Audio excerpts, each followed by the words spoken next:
Thousands of people visit Tiananmen Square every day. More than 1 million visitors are expected to pass through the square during the Olympics. The heavy presence of uniformed security officers there does not bother these American tourists.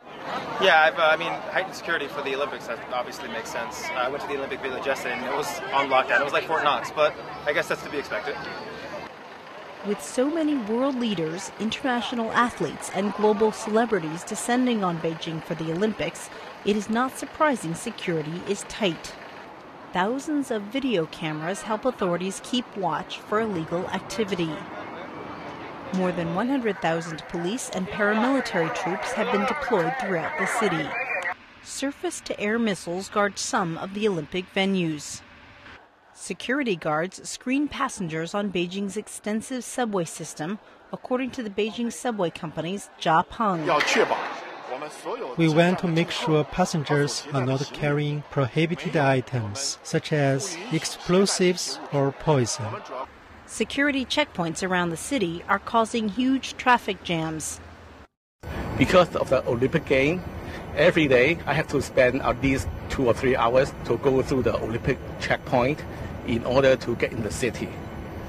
I think to me, it is a very, very unpleasant Olympic experience. Recent unrest in other parts of China also is adding to the tension in Beijing. Villager Ge Li talks about how Tibet's capital Lhasa has calmed down after violence there earlier this year. The situation in Lhasa is much better. Before, it was very bad during the March 14th riots, but now things are much better. The ensuing Chinese crackdown in Tibet sparked protests that disrupted the Olympic torch relay in some countries. The Olympics is the biggest international event China has ever hosted.